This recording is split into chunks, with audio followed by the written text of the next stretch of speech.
The key to experimenting with any drug is that you have to be strong, you have to be mentally strong, and you have to have what I call an achievement mentality. And your achievement mentality is your moat, it is your protection, okay? If you read my book, How to Get Organized, you can find on my site, revolutionarylifestyledesign.com. I've got a automatic to-do list of everything I have to do in my life, automatically set up for every day. So I just look at my Wunderlist app and I know what I have to do. And that's what I wake up and live for. I live for getting my tasks done because I know that when I get my physique tasks and my business tasks and my lifestyle tasks and the chores and everything, like my life is gonna be great, okay? And I have that achievement mentality. So I wake up to get shit done. And then at the end of the day, then I switch to sort of like a pleasure-seeking mentality where I'm like, okay, let's go get a nice dinner. Maybe find a movie, find a book to read, hang out with a girl, have a few drinks or something like that. And then you're okay, but you want the majority of your life to be with that achievement mentality, because your achievement mentality protects you from getting into a serious addiction. Because anytime you feel that you're, okay, this is fucking my shit up, you're gonna get rid of that thing because you value achievement over pleasure. You get high off of building stuff and your mission and your business over chasing pleasure. If you have a pleasure-seeking mentality like I did when I was 19 and 20, then you're just gonna sit around smoking weed and jerking off all day because you don't have any fucking goals, you don't have any direction. So if you are gonna start playing with the drugs a little bit, that's the first thing you have to have down. You have to have that achievement mentality, and you have to be mentally strong. Okay, you can't be the type of person who's weak and easily addicted, because otherwise you just can't start fucking with these things. Okay, and it's unfortunate, but the guys who need the drugs the most, the guys who's really unhappy, who's really depressed, who has nothing going on, and who is mentally weak, is gonna need the drug a lot more than the happy, positive guy with the achievement mentality. But unfortunately, that's the kind of guy who can't be fucking with drugs because it's gonna become a problem. Whereas the guy who doesn't really need it and it's just like a little bonus to his life, that's the guy who can fuck with it because it won't become a problem, okay? So if you're really in that fucking struggling mentality, you need to get that handled and get into that achievement mentality and that winning mentality before you start fucking with this stuff. Even some of the lighter drugs, okay? So when I'm reviewing stuff like Phenibut and Kratom, I always say if you have an addictive personality or you're really fucked up right now, you can't even mess with this, I don't think. Because it can easily turn into something bad. Okay, so with that said, all right, no dopamine agonists, no hardcore shit like crack cocaine and heroin. Get the achievement mentality, and then there's a few drugs that I think can be beneficial. First one's Phenibut. You can check out my video on that one.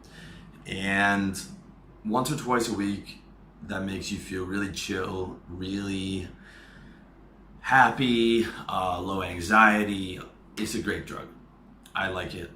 But I have to admit, there was a few periods where I've used it more than a couple times a week. When I was in sales, I tested it 5 days a week because I was selling so much on it. I was doubling, tripling my figures 5 times a week, but that was too much. Okay, and even since then, I would creep up to 2, 3 times, and then some weeks it's 4, and I'm okay, gotta bring it back down.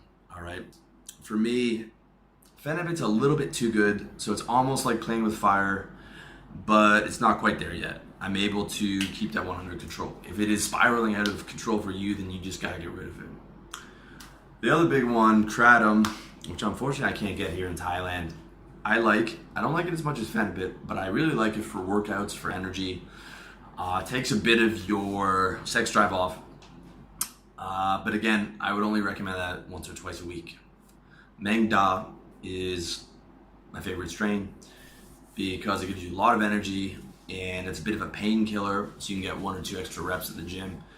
And if you look at Good Looking Loser, they're all about Kratom over there, and he's got a site, happyhippoherbals.com, which is good. However, I do not recommend the Kratom lifestyle. A lot of the GLL guys are on the Kratom every day, and I've tried that, And they say that if you rotate strains, you know, you can use it every day without developing intolerance. But I've tried that, and I just started to feel kind of like a zombie. I felt like zonked out, even if I was rotating strains. Maybe if I found different strains, or I tweaked it a bit more, it could be a bit different. But for me, I don't like doing any drug every day. I don't like doing any serious drug every day. The only one that I do is caffeine.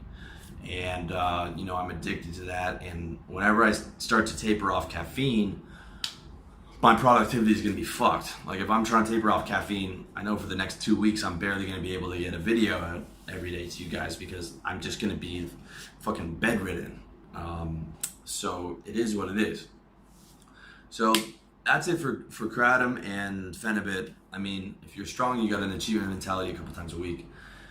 Caffeine, I mean, I'm addicted to it, but my life has been better with caffeine than it was without it. Like, I get up, I get focused, it gets me out the door, moving, all that shit, and I use it on an intermittent fasting schedule. So I wake up 6 o'clock, take my caffeine pill, get on the elliptical, do my yoga, get in the shower, come back, take another half of the caffeine pill, so that's 200 milligrams. Don't eat till noon. Then I usually have a bit more caffeine at noon with some theanine or some 5-HTP or something like that.